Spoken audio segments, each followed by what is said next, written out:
What about Rizzo the Shadow Kage of the Hidden Village? You see the title, man. I'm about to do some reactions to some videos. This is definitely one I want to check out right here. Henry Every, the brutal king of the pirates. Let's see what they talking about, man. I always wonder what Captain Jack Sparrow was really like. If it is Captain Jack Sparrow, if it ain't, who knows? But I'm about to check that out. See what he's talking about. To which the bold Every replied. Hold. I think I accidentally started it. By Magellan I apologize, TV. Gango. Stick around later for my personal documentary recommendation.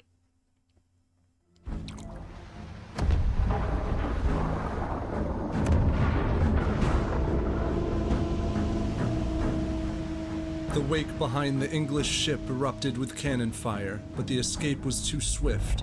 In his quarters, one Captain Gibson arose from a sickly and drunken slumber, alarmed that the ship was moving. For 6 months, the English crew of Gibson's Spanish-backed privateering expedition had suffered at anchor awaiting documentation, deprived of the meager wages they had been promised. Gibson staggered to the quarterdeck, finding at the helm his own first mate, Henry Every. Gibson demanded to know where the ship was headed, to which the bold Every replied, "I am the captain of this ship now, and this is my cabin." Hey! Captain Price. What is it, Captain Morgan? No, Captain Price, that movie with them Somalian pirates. This is my ship now. I'm the captain, dog. You used to be the captain. Now you just part of the crew, gang. That's what you call a coup d'etat. That's what they call it, coup d'etat. Therefore you must walk out. I am bound to Madagascar with a design of making my own fortune, and that of all the brave fellows joined with me. Honest sailing had promised the crew long and oppressive voyages. From Spain to Madagascar is crazy. So sending Gibson and 16 others away in a small boat, Every and 80 mutinous associates set a course for Madagascar, where ordinary men of their lot might seize their fortune with sword and pistol. Indeed, a fellow Englishman named Thomas too had ventured there and built his legend, plundering the treasures of the Indian Ocean. Rechristening their ship the Fancy, the pirates sailed first to the tropical waters. How do you pirate? You got, I don't know, it depends on how many ships, I guess. I'm about to say, how you pirate, I mean, how you like, you know what I'm saying, hijack ships if you already on the ship. But hey, I don't know, I ain't no pirate, you know what I'm saying. Of Cape Verde to procure provisions. There, Captain Every raided 3 English merchant vessels for salt beef and fish. Never mind. And presented to their impoverished crews a jack boy. Egalitarian arrangement. Pirates are just glorified jack boys. Code stipulated their loot should be divided in clear and fairly equal structures, and unjust captains could be voted out. Every's own power was checked by that of his quartermaster, Joseph Dawson. 9 of the English sailors came aboard, and soon the pirates cruised into the turquoise waters of West Africa. Captain Every knew this so-called slave coast well. After a stint in the Royal Navy, he had made a living here purchasing people from African chiefs, and often stealing those slave traders as well. Uh-oh. Not slave traders. Men and women had begged for mercy as Every shackled them below deck, to starve and wallow in their own waste. That's Months messed up. later, he would haul out the survivors to be sold and to suffer the rest of their lives on plantations in the West Indies. Oh! Now Henry Every returned.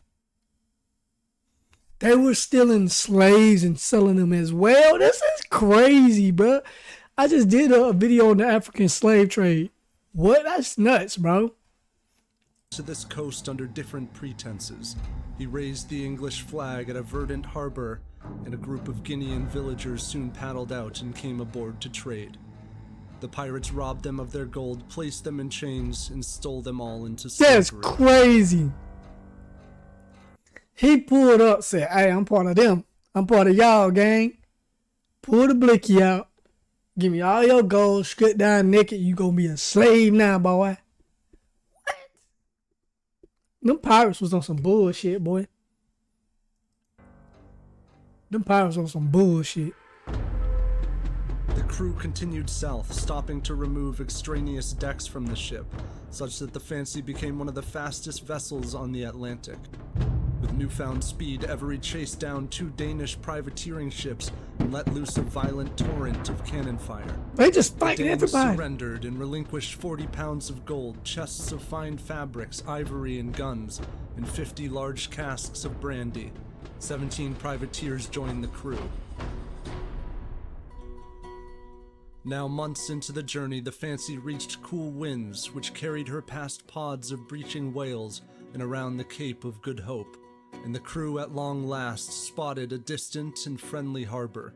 The shores of Madagascar were host to seafaring colonies of thieves and killers, pirate dens. Okay. So Madagascar was like land legs ashore. Madagascar was like a safe haven for pirates. You know what I'm saying? So I mean, it's kind of like that shit like Guantanamo Bay. Ain't nothing but criminals down there. So he fell right at home, but they gonna end up hitting the lick on his ass too, or mutiny. Watch this. Or merrily gorging themselves on the stolen brandy.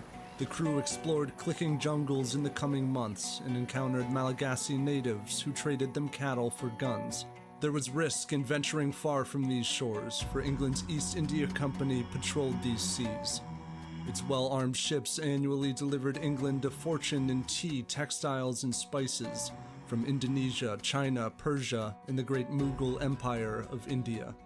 Exponential profits lined the petticoat pockets of English nobles, such that the East India Company became at once a private trade monopoly and a veritable nation-state acting on behalf of the King of England, violently claiming foreign territory with its own mercenary army and navy. Threats to company trade from competitors or pirates would be punished. 3 company ships caught sight of the wanted Fancy after Every had raided a French pirate ship and recruited 40 of her crew. They gave chase, but they reported that the modified Fancy sails so hard now that she fears not who follows her. This ship will undoubtedly go into the Red Sea, which will procure infinite clamors in India. Oh no, that means Indeed, from the mouth of the Red Sea, a pilgrim fleet was to return from Mecca, laden with treasures and concubines from the Islamic world, bound for India, whose elegant ruling classes adorn themselves with gemstones and gold. The largest and most prized vessel in the convoy belonged to the Mughal emperor himself, Aurangzeb, and it was called the Ganji Sawai, or the Gunsway. That's a fire-ass rap name. Gunsway? Rounding the Horn of Africa, Every sailed to the port of Maid, Somalia. The locals rebuffed his offers to trade, so the pirates set fire to the town. Oh shit.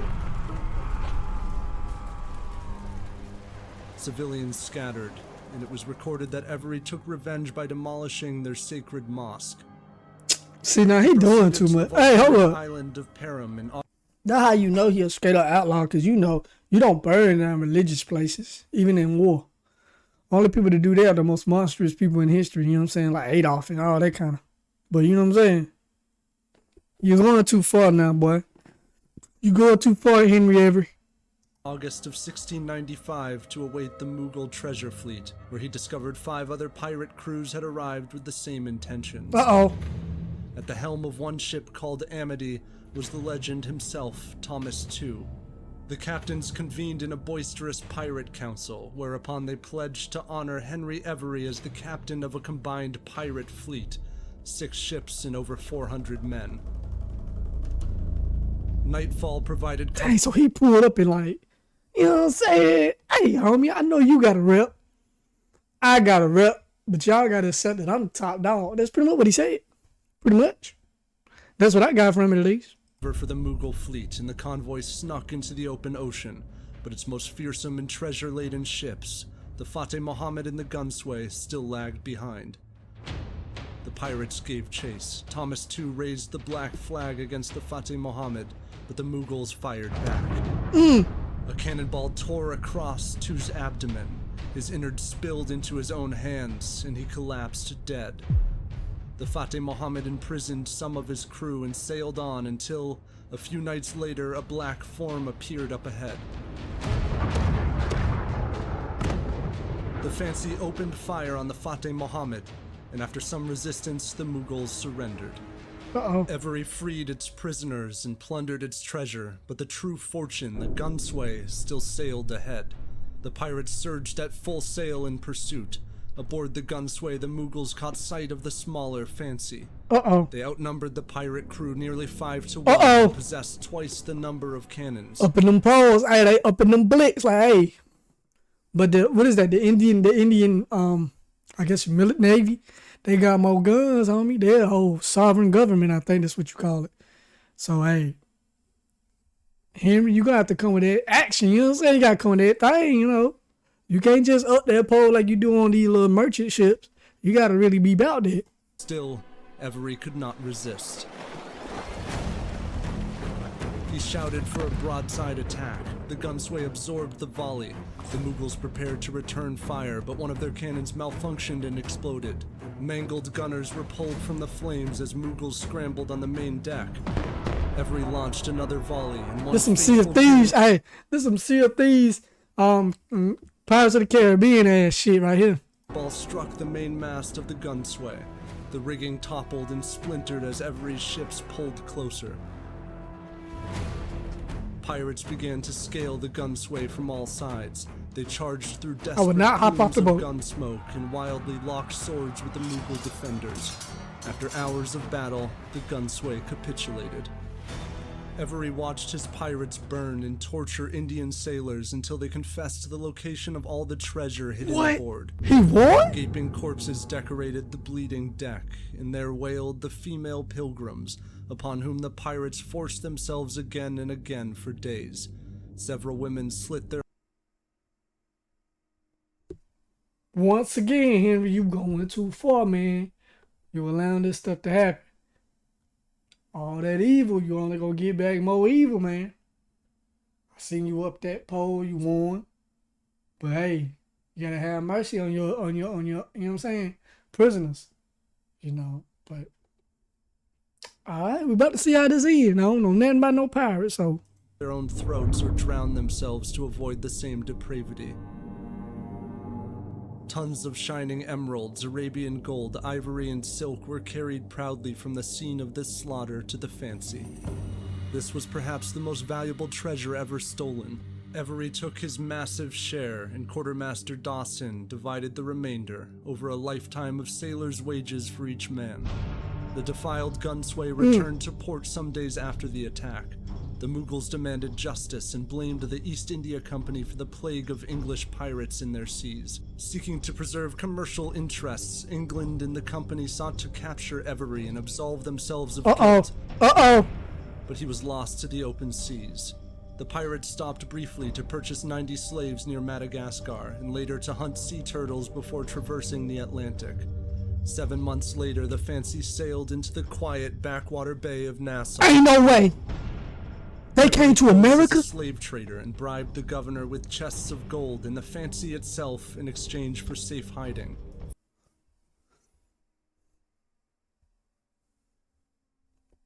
He came all the way to America? Oh man, this dude is nuts. For weeks, the pirates exchanged coin for rum in the decrepit taverns of Nassau. But in due time, proclamations from the Lords Justices of England spread across the seas. We do hereby charge command all His Majesty's admirals, captains, and other officers at sea to seize and take Henry Every and such as are with him on the ship to be punished as pirates upon the high seas. An enormous bounty was set and the crew of the Fancy disbanded. Some stayed in Nassau, most headed for corrupt parts of the 13 colonies, and Captain Every purchased a small ship with some of his men and returned to sea. Bro, here's the thing. Look, listen. You got all that bread, bro. Retire. You got all this money. Why not start a little civilization of your own, bro? Why you going back out to sea? You acting like the Vikings. Why you going back out to sea? Retire. Get married. Have kids. What are you doing? You're doing too much. It was later said that in the green fields of Ireland, Every broke from his crew. Told some he was going on to Scotland alone, others he told England. The fate of Henry Every became, in the coming years, a tale told on pirate decks, a sailor's story belted in shanty taverns or scrawled in the dubious pages of popular books. Some said Every squandered his wealth, or that he eloped with a Mughal princess, or that he now governed a free colony of pirates on Madagascar. Evidence for his whereabouts never came. The same year Every disappeared, Joseph Dawson and a handful of the crew who had returned to Britain were paraded to Execution Dock in London to answer for their crimes. No! Okay, so let me shut up. Let me shut the hell up. He did exactly what he's supposed to do. Bro disappeared. Bro hit the massive lick on some set it off shit. Like, this the last one and he disappeared. Like, that's how you gotta do it, player. You can't be, you know what I'm saying? You know y'all wasn't supposed to beat the gun sway. Y'all knew that. Y'all knew y'all wasn't supposed to win. You knew everybody was at your neck. So go on, let it go. Give it up. You know what I'm saying? It's time to retire. Dang. Before the gallows, one of the pirates told the eager crowds that the crew deserved death, and that the inhuman treatment and merciless tortures inflicted on the poor Indians and their women still affects my soul. It appeared to some that in their slaving and murder and molestation of innocents, the pirates had not betrayed some heroic code, but rather exposed those very bloated professions of libertine spirit as tawdry platitude, maritime atrocities styled as plucky resistance. They were all hanged, slowly strangled on short nooses. Damn, that's Their so. corpses were left to dangle in the tide and wither into ghoulish forms on the gray coast. And elsewhere in some unseen corner of the world was Henry Every, and his share of the treasure never found. Bro, he hit the. Question: how did violent fugitives like Henry Every and Blackbeard become known as romantic heroes, adventurers? The documentary Pirates from Magellan TV helped answer that question for me. It's part of their Britain's Outlaws series that really shows how those swashbuckling elements of gold, cannons, and murder captivated and appalled people at that time too. I always love to actually see what the places and weapons and so on look like of an era, and this documentary really delivered. To go watch it for free, just click the link in the description and you'll actually get an exclusive GG's good ass video, bro. Who that is? History Dose, I'm gonna subscribe to you, man. Hey, you really like that, man. I appreciate that content.